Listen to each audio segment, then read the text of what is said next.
This is the Meade LX90 8-inch advanced free ACF with a Autostar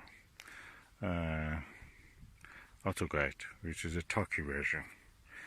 And now is doing I've leveled it using my mobile phone and also True North. It found a True North for me. I've attached the Velcro on the back of this and the side, so I can attach this if I want.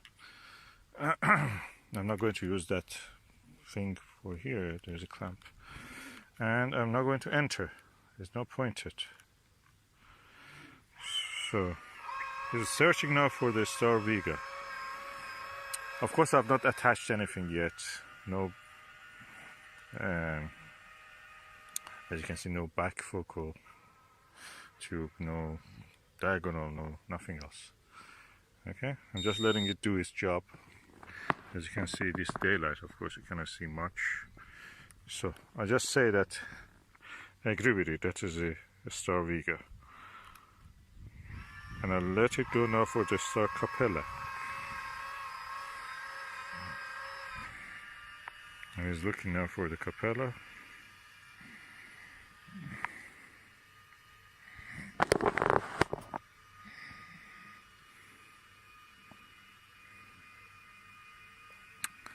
Of course, if it was in the night time, I would have actually tried to see if it is really in center. I would train it and other things. It's correcting itself. Okay, so I can now press enter if you see it. Of course, I cannot see the Capella at this time of the day. The sun has just set, so it's not visible. But let's just say enter. I agree with it. So now align successful. Object. Okay. I want to see the object. So let me see what object it has. Press the enter object, and now it goes to solar system. And I say again enter, and this goes to all the objects in the solar system that are in the library of this. So Mercury, no. Oh, sorry, I have to go here actually. It's a weird system. Mercury, Venus, you have to press this and this. Venus, Mars. I'm testing it just to see Jupiter. Jupiter must be around somewhere in the horizon, above the horizon. So I enter. It must be in that direction somewhere. If it goes into that direction, that means it's working. So I enter. It's calculating. It's giving me some information about it. Average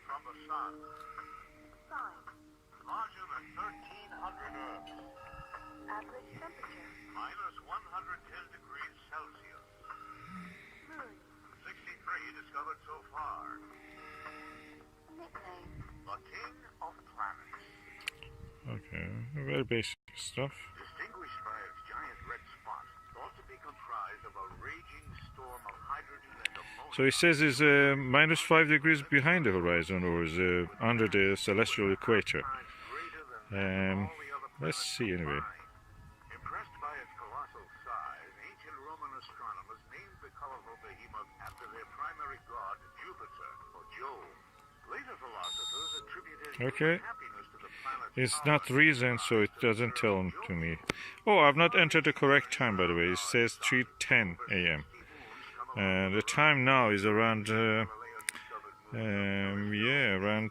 9 o'clock. Let me just enter the correct time. That's another session. This is inside of the Meade LX90.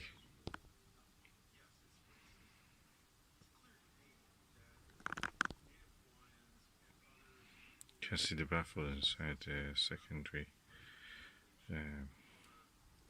pathway. I recommend when you get a telescope, a Meade telescope with go-to system, reset the Autostar. You go to the mode and go down using these scroll buttons here, and you go down or up and find the reset. You have to reset it. Then when you want to operate every time, I think you have to go first. Set the date, then set the time, summertime, 1 hour ahead or behind, which is winter normal time. And that's it. And then you go for the alignment again, and auto align or 2-star. I'm using 2 stars, and adjusted the telescope toward the magnetic north using my mobile phone. Hopefully that's correct. And now I'm entering and let it go to find where it was. Acherner, okay, I don't want the stars I can see here. Is one of them is that star, which is the, you see at the center, that's the Arcturus. So I go down.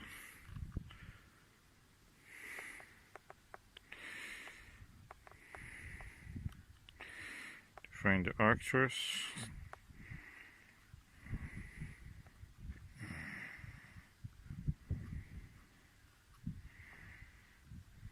Antares must be also visible beside the Jupiter. But I'm going for Antares. Arcturus, Arcturus is here. And let us see if it is correct now. I can find it. Okay, we're turning toward the right direction. I want to turn on the flash so you can see. Okay, that's the direction, is almost right. So when it goes there and points to the Arcturus, that is rising. I think that is almost right. I think it's around 2-3 degrees wrong. I have to press it and bring it to that position. I will do it. Okay, the Arcturus is now at the field of view. Of course, I don't know, you can see it, but anyway, it's in the field of view at the center. And I use the focal reducer just to make the wide field of view. So I'm now entering, so it knows that's a star. So I'm now going for the second star. Let me see what star I can choose.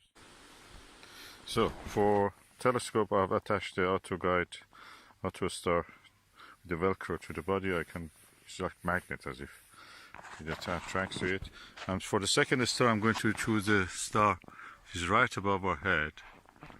Let me turn off the flash. Yeah, that's the star you see there in the center. That's Vega. And I'm going to use that.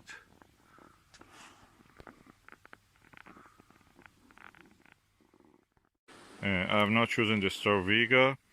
The easiest way is not to go alphabetically A, B, C, D in the name of the first letters of the stars. Go upward, scroll upward, and reach from the end to the beginning. So I'm now going to enter this, and telescope will start to slew toward the target, as you may be able to see.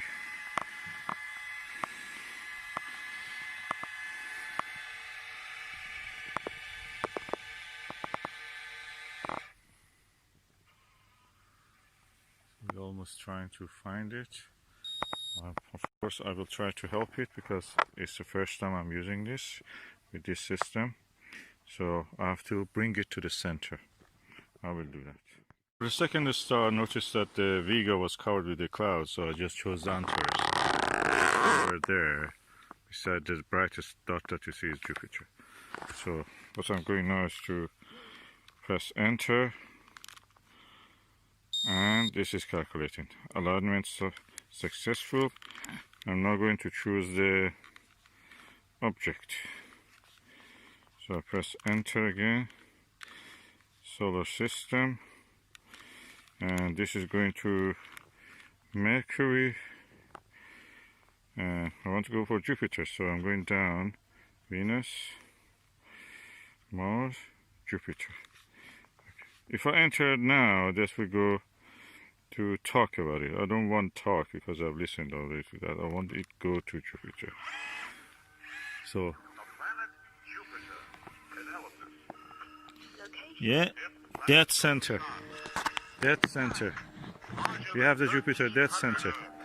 Auto align successful. -110 degrees Celsius. 63 to afar. Amazing. I have it at the center now. Of planets. Oh, lovely. Okay, what is important is that you're not just centering them, it's tracking them. That's very important. So I may later try to do some astrophotography. I'm just learning this system, how it is, and I'm really enjoying it. I'm now watching the M22, the globular cluster in the Sagittarius, which is somewhere there. The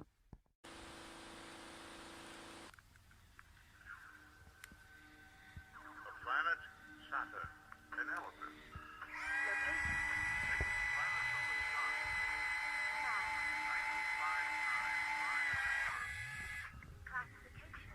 A gas giant. 60 and counting. The Lord of the Rings. Second in size only to Jupiter, Saturn is the farthest planet from the... I asked the telescope to find me the Ring Nebula, Messier 57, and it found, for the first time I'm seeing the Ring Nebula. It's, with the averted vision is clearly there. And oh, I'm so excited.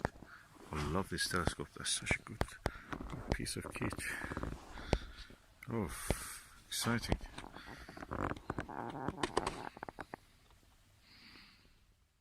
I'm now seeing the M13. I don't remember, have I seen M13 before in the binocular? Probably at 1240 I had. Never saw it with a telescope. That's clear, it's there. It's a very fuzzy thing. It looks like a comet, but it doesn't. I have to really darken up my eye, but there is a little light here, as you can see.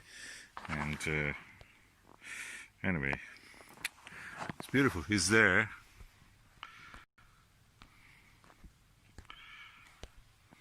It's somewhere there. As you can see, the Arcturus.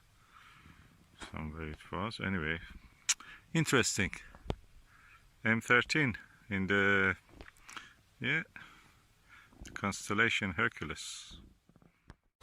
Okay, I'm using the Meade LX90, and of course I'm going through a tour. Is now going into M5, Messier 5 is a globular cluster in the Ophiuchus constellation. What I was noticing is that when I was using this is that when I need to, when you want to look through the eyepiece, you need to hold your hand somewhere and just be sure that you can keep your head at a good distance from the eyepiece. So these handles come useful, very good for that. I always wondered, because they are not good for carrying or lifting the telescope. For that, I don't think they have done a good design. It's not clear where you have to hold it to lift it. These ones are not really for lifting. But anyway, you can use it, but they're not designed for that. I think the design is just for holding it when you're observing. And it's very sturdy, actually. When you hold it, no vibration in the eyepiece. That's amazing. I love this setup. I think the secret of my success with observation of many of the faint fuzzies, nebulas, and deep sky objects was that I put this celestron, or we can use Meade. Meade one is a little bit, I noticed, is too more, shows the secondary mirror too much. But this celestron one is alright, and if you use Antares, that will be also alright. This focal reducer actually made the field of view wider, so when I'm looking at the faint fuzzies, which are, big, I mean, it can be up to 2-3 degrees in the case of the Andromeda galaxy. If you look at with a narrow field of view, you will not see the contrast between the darkness of the sky and the brightness of the faint fuzzies. So this actually increased the field of view, and I could discern them against the background of the sky. And I think that was the secret for that. This was really good. Get a focal reducer to use with.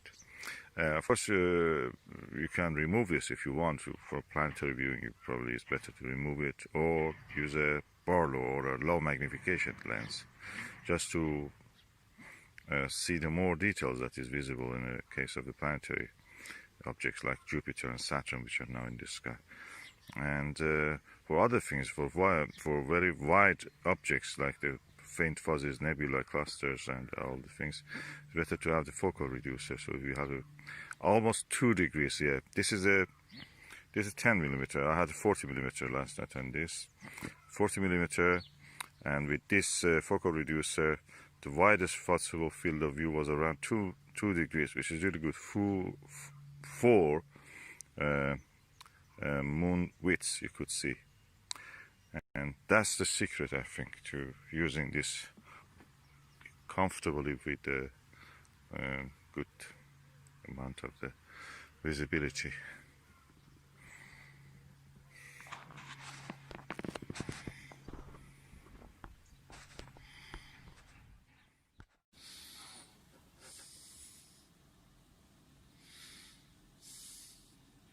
You ever feel like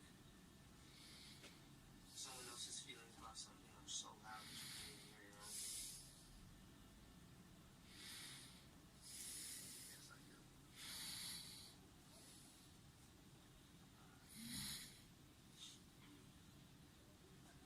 Nowhere.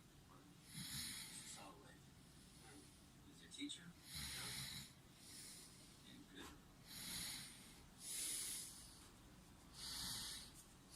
It's fucking great, actually.